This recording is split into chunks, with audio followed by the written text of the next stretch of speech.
자, 한세의 하브루타 이제 15번째 로마서입니다. 4장 9절부터 이제 16절까지 이야기인데 본문을 보면은 이제 할례자 무할례자가 나오고 이제 아브람 이야기가 나오는데요. 우리가 읽으면서 한번 볼까요? 네. 성경이 선포하는 하나님 나라는 보이지 않는 영원의 세계 속에 실체가 있다. 그러므로 성경에 기록된 역사적 사실은 영원한 세계에 감추어진 비밀을 성경 독자들이 소망하도록 한 잠깐의 통로일 뿐이다. 자, 이제 성경의 이제 저자들이 성령의 감동으로 받아서 그렇죠. 네. 예, 여기 나오네요. 모든 네. 성경 기록자들은 성령이 절대적 감동으로 하늘에서 보여준 것을 땅의 성도들이 볼 수 있도록 그들의 글과 문화로 기록한 것이다. 천지 창조와 에덴 동산의 이야기, 그리고 성막 성전 이야기와 예수님의 도성 인신과 종말의 역사까지의 모든 하나님의 구원 이야기가 창세전 하나님께 속한 사건이다. 자, 이제 도성인신 도가 네. 말씀이 이루었다 뭐를 사람의 몸이 되었다. 사람 몸으로. 이 이야기가 참 어째 보면은 성령이 한 이야기인지 거짓말인지 그거는 이제 각자 판단해야 될 몫이죠. 로마 교회는 바울이 직접 방문한 교회는 아니었다. 그리고 교회 설립에 직접적인 역할을 한 것도 아니다. 바울이 이런 교회에 편지를 보낸다는 것은 여러 가지 면에서 걸림이 될 수도 있었을 것이다. 오히려 이제 직접 보질 않았으니까 다른 교회는 목적을 가지고 글을 썼잖아요. 네. 고린도서 같은 경우는 확실히 목적이 있고 데살로니카서 같은 경우는 아주 이제 부활에 대한 잘못된 어떤 그런 것에 대한 교화적인 게 있는데 여기는 어째 보면 순수한 복음을 전했다고 할 수 있죠. 그러나 바울은 단순하고도 순수한 열망으로 하나님의 의가 나타나는 복음을 전함으로 이 교회가 오직 언약의 복음으로 세워지기를 원했던 것이다. 그러니까 뭔가 그게 없는데 했으니까 바로 이렇게 전할 수 있었던 것 같아요. 네. 이런 성령 안에서의 순수한 열망으로 오늘 우리에게까지 복음의 보화가 전수되게 되었다. 로마서는 하나님의 의가 나타나는 복음을 선포하면서 이 의는 율법의 행위나 인간 양심의 작동으로 이루어지지 않고 믿음의 법으로 성취됨을 분명히 선포했다. 그러므로 사람이 어렵게 되어 구원의 복음을 받음에 인간의 공로나 자랑할 것이 전혀 없다고 했다. 자, 이게 이제 그 은혜의 복음을 이야기를 하고 있는데, 그러니까 이제 바울이 이 은혜의 복음을 어떻게 자기하고 관계도 없는, 그래서 우리가 신약에 보면은 예배소서가 굉장히 이제 깊은 서신인데, 이 교회는 데살로니카서나 고린도에 비해서 상당히 예배소서는 어때요?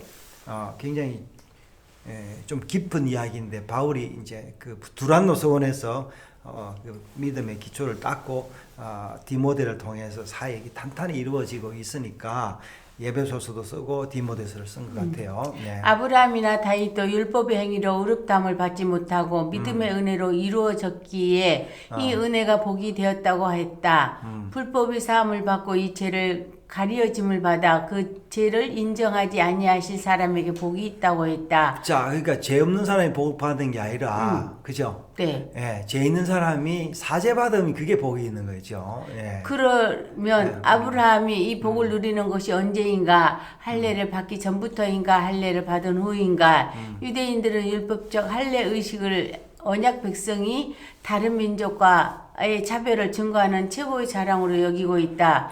그러나 실제적으로 하나님께서 아브라함을 의롭다고 여기신 것은 그가 할례를 받기 훨씬 전에 여호와를 믿음으로 의로 여기셨다. 그리고 아브라함이 99세 때 그의 집안 모든 남자와 함께 할례를 받았다. 이 사건으로 볼 때 아브라함은 할례의 백성인 유대인의 조상이기도 하고 할례 의식 이전에 의롭다함을 받음으로 할례가 없는 이방인의 조상이기도 하다. 그러니까 할례가 네. 없는 이제 여기 한번 볼까요? 이 본문에 뭐라고 나오고 있습니까? 예.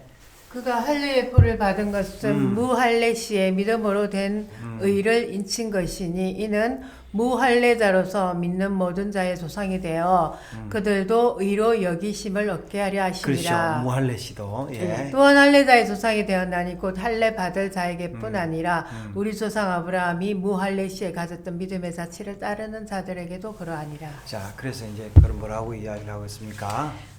그래서 바울은 다시 한번 유대인이나 이방인을 떠나 의롭게 됨으로 복을 강조하고 있는 것이다. 이 복은 믿음으로 의롭다함을 받은 하나님의 백성들이 누리는 복인데 이 복은 할례라는 율법적인 의식을 행함으로 받는 것이 아니다. 이 복은 인간의 노력이나 조건으로 받는 것이 아니라 은혜로 부어지는 것이고 성령의 역사로 나타나는 하나님 은혜의 복이다. 성경이 선포하는 나라는 하나님만이 왕이신 나라이며 그분이 내리시는 복으로 통치되는 은혜의 나라이다. 그렇다면 왜 남성이 태어나면 태어난 지 8일 만에 생식기 끝을 자르는 할례라는 의식을 언약 백성들에게 율법으로 주어졌는가? 그것은 이미 할례라는 무할례 시에 받은 믿음으로 된 의를 인친 것이라고 한다. 그러니까 우리도 마찬가지죠. 세례는 뭐예요? 세례를 그냥 오자마자 세례 안 주잖아요. 그렇죠. 예, 그러니까 세례는 믿음이 있는 걸 보고 예. 하는 거죠. 할례라는 의식으로 의롭게 된다라는 말이 아니라 할례와 상관없이 믿음의 은혜로 의롭게 된다는 것인데 할례는 단순히 이 믿음의 은혜를 증거하는 인침의 표시라는 것이다. 교회에서도 믿음의 은혜를 받고 구원받은 표징으로 세례를 받는 것과 같은 이치다. 세례라는 의식으로 구원받은 것은 아니다. 네. 그렇죠. 그렇지요. 뭐 할례도 그렇고 세례도 예. 그렇습니다. 모든 그 외적인 형식이 그렇습니다. 오늘의 교회와 성도는 아브라함이 받은 믿음의 의를 동일하게 받은 구원의 상속자들이다. 유대인들은 하나님께서 내려주신 이 큰 언약의 은혜를 바로 알지 못하고 할례의 율법을 통하여 의의 백성이 되었다고 생각한다. 그러나 성도가 하나님 나라의 상속자가 된 것이 율법에 속한 것이라면 믿음은 헛것이요 그렇죠. 은혜를 통한 구원의 약속도 파괴되었다고 기록하고 있다. 율법은 진노를 이룬다고 하였는데 이것은 율법이 중재의 직분을 가지고 있다라는 말이다. 우리가 율법을 행함으로 의롭게 되고 상속자가 될 수 있다고 생각하고 율법으로 자신의 의를 이루려 한다면 이것이 바로 율법의 저주에 갇히게 자, 되는 우리가 것이다. 상속을 받으려면 부모님한테 상속 받으려면 어떻게 해야 되는 거예요? 열심히 일해야 되는 거예요? 부모한테 어? 부모의 말씀을 또 따라야 되고요. 아니 부모님하고 같이 있으면 되죠. 같이 있어요. 그럼요. 예. 여자의 후손도 하나요 아브라함의 상속자도 하나이다. 이 예언은 예수 그리스도의 도성이신을 말씀하시는 것인데 우리가 이 은혜의 믿음으로 하나님께 의롭다 하심을 받고 그 나라의 상속자가 되었다. 성조가 받은 구원의 은혜는 우리가 가진 그 무엇 때문이 아니라 하나님의 유일한 의가 되시고 상속자가 되시는 예수 그리스도의 믿음 안에서만 이루어지는 일이다. 이 예수 그리스도와 함께 걸어가기에 은혜의 무기를 느끼지 못할 뿐이다. 자, 그러니까 진짜 중요한 거는요. 우리가 못 느끼지만 존재하는 거죠. 사실 우리가 뭐 감사를 느낄 정도로 뭐 하나님이 이렇게 하면 어떻게 되겠어요? 햇빛을 주시는데 그걸 보고 우리가 늘 감사하지 않잖아요. 그렇죠. 그거하고 마찬가지입니다. 그래서 사실은 자식들한테 뭘 잘해줘도 자식들이 어떻게 합니까? 고맙다 합니까? 안 합니다. 당연한 듯이. 그래서 예, 우리가 하나님께 하는 것도 비슷하다. 자, 이게 믿음을 따를 것인가, 육체를 따를 것인가, 내적인 그 증거를 따를 것인가, 외적인 어떤 그런 유혹을 따를 것인가. 그럼 둘 다 따라야 됩니까? 둘 다.